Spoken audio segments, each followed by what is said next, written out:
আসসালামাইকুম আপু এবং ভাইয়ারা আন্টিরা সবাইকে বলছি আমার ভিডিওটা দেখার জন্য।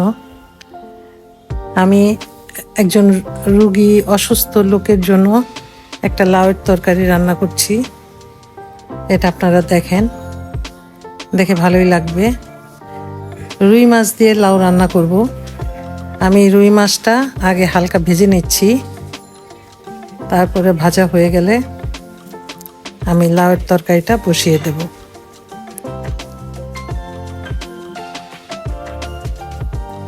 আমার রুই মাছটা ভাজা হয়ে গেছে। আমি এখন লাউয়ের তরকারিটা বসাবো। পেঁয়াজ দিয়ে দিলাম, তার সঙ্গে একটু আদা রসুন বাটা দিয়ে দিয়েছি, একটু হালকা আমি এখন একটু আদা রসুন বাটা দিয়ে দিলাম, একটুখানি হলুদের গুঁড়ো, একটুখানি মরিচের গুঁড়ো দিইনি, দুটো মরিচ দিয়েছি, আনাম মরিচ। মশলাটা একটু কষাচ্ছি, একটু কষানো হয়ে গেলে লাউ দিয়ে দেব।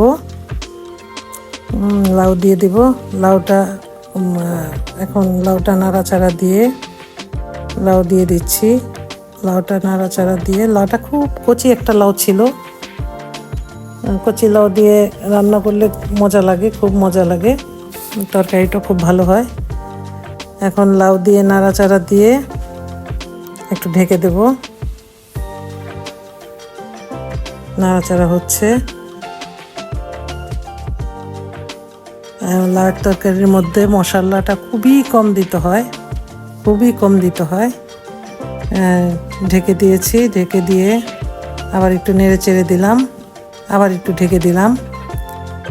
এখন লাউটা মোটামুটি সিদ্ধ হয়ে গেছে। একটু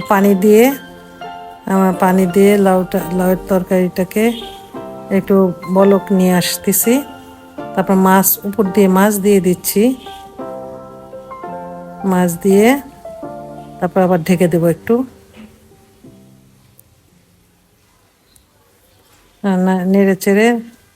মাছটাকে নেড়ে চেড়ে তারপরে ঢাকনা দিয়ে ঢেকে দেব। এরপরে একটু ঢাকনা দিয়ে ঢেকে আবার উঠিয়ে একটু লবণ চেখে দেখব লবণ হয়েছে কি না। লবণ না হলে আবার একটু দিয়ে দেব। এখন একটু জিরার গুঁড়ো দিয়ে দিলাম। তারপর ধনে পাতা দিয়ে দিলাম, দিয়ে আবার একটু ঢেকে রাখবো।